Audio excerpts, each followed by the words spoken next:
Call and WhatsApp message now. 0345 6060 973. Text 84850. Tom Swarbrick on LBC. Very good afternoon to you. This hour... Pensions are sexy. I'll tell you why they are. Pensions are sexy. Listen. Pensions are sexy. Here's Pat McFadden. As part of the legal proceedings challenging the government's decision, evidence has been cited about research findings from a 2007 report. Mr. Speaker, in light of this, and in the interests of fairness and transparency, I have concluded that the government should now consider this evidence.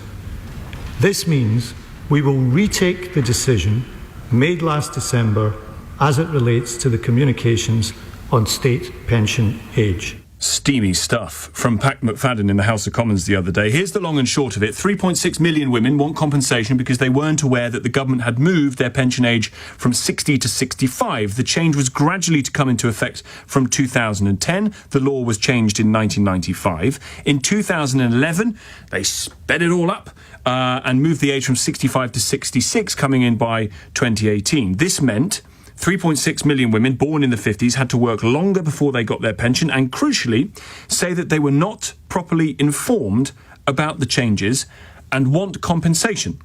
Compensation that was recommended to cost some £10.5 billion. Before a judicial review is taken, the government has said it's going to look again at the decision not to award that compensation.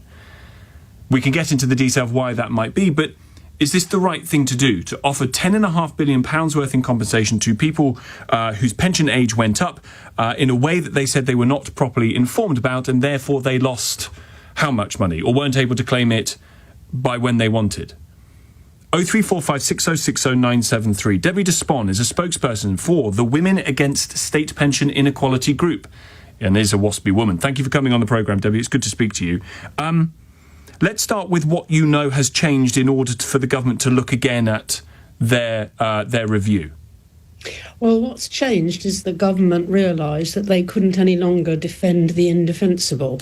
As part of the process for the legal review, the judicial review, WASPI had submitted our evidence, and on considering that evidence and creating its defence, the government realised that one piece of vital evidence that they had based their conclusion that women should not get compensation had not been shown to the pensions minister, and therefore the conclusion they came to couldn't have been lawful.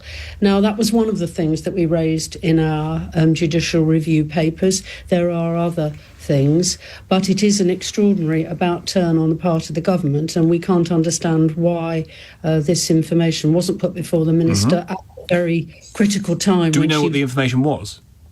Well, it was to do with it was to do with a survey that was taken in 2007, and the government claimed that the result of that survey was that a huge number of women didn't know that their state pension, did know that their state pension age was increasing. Yes, in fact, 90%, wasn't it?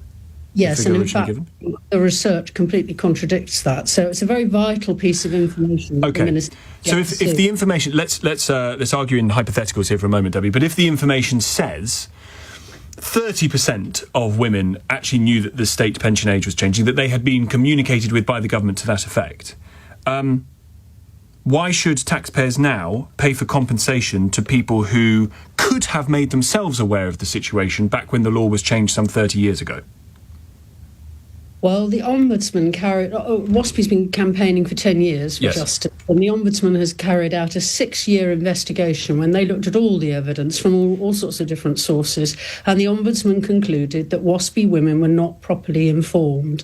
Under any circumstances, the law first changed in 1995, and the government waited 14 years before they sent a letter to anybody about the state pension age increase. But as I understand it, there were adverts on the TV, there were adverts in newspapers reported on it at the time.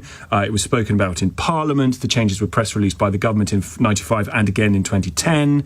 What is the communication that should have happened? Well, first of all, WASPI women should have received a letter, and the research that the DWP did undertake in 2007 showed that if they had done a direct mail to women would have read the letters, whereas the pensions minister claimed in their defence that women wouldn't have read the letters. So that they might not, I guess. Chuck it in the bin or gets lost under the doormat. I don't know. Some of those women, many WASPI women say they never received a letter. But whatever happened, the Ombudsman determined that women had not been properly informed and that had been maladministration. Is there a legal requirement, was there a legal requirement to, quote, properly inform women of this decision? There is a requirement that governments provide timely and accurate information.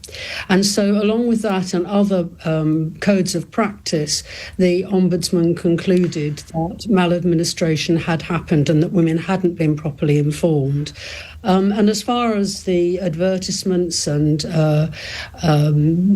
debates in Parliament and what have you, you're talking about women bringing up children and working and not reading broadsheet newspapers, or rather obscure advertisements with dogs talking on a beach, which never actually mention that the state pension age is going to increase. If I'm now, thinking of the 26-year-old who's earning £23,000 a year, struggling to put the rent together, who may be on the line for compensating you from their own taxation to the tune of some £10.5 billion, because one might argue people didn't check their own financial affairs properly. Well, first thing to consider is that the government saved over £180 billion increasing the state pension age just for WASPI women.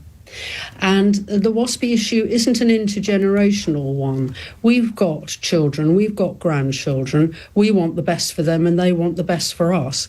But an injustice is an injustice, and if the Ombudsman concludes that injustice has happened and that compensation be paid, it doesn't matter whether you're 7 years old or 70, it's still an injustice, and the women still have a right to compensation for that injustice, for something which in many cases affected their prospects of a safe and secure retirement. How much money was lost as a result of the failures that the Ombudsman found for WASPI women? How much did you lose financially?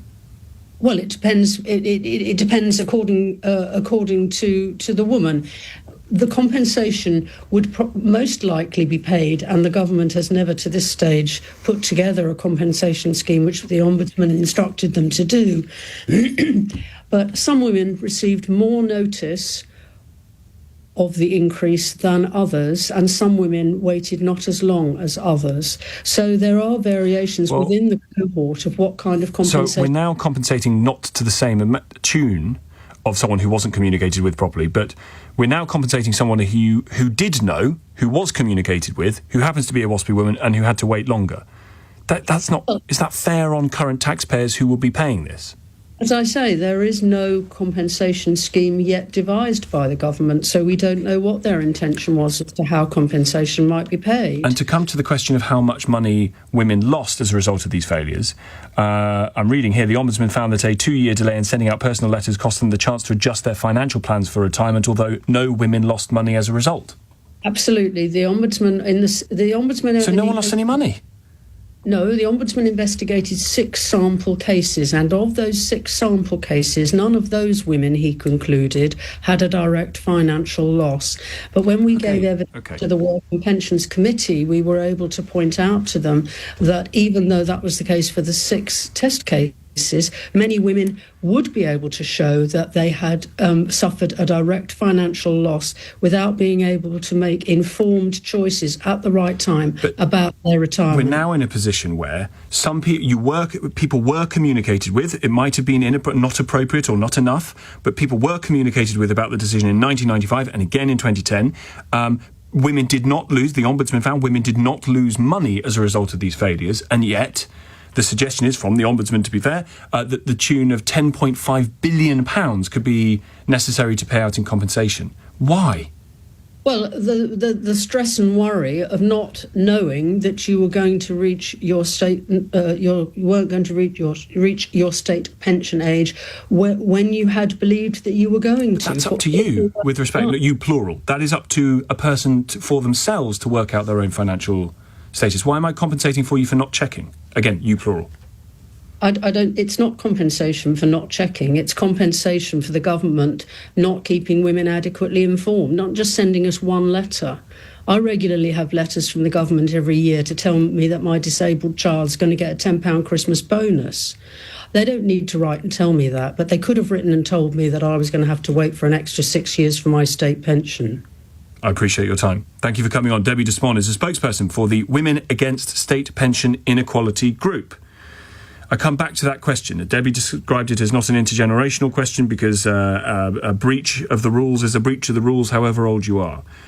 You're 26 years old, you're on £20,000 a year, you're trying to rent somewhere in a big city, your taxes are about to go up anyway, and now on the line to the tune of some £10.5 billion to compensate for people not being adequately communicated with about the changes that were first announced 30 years ago.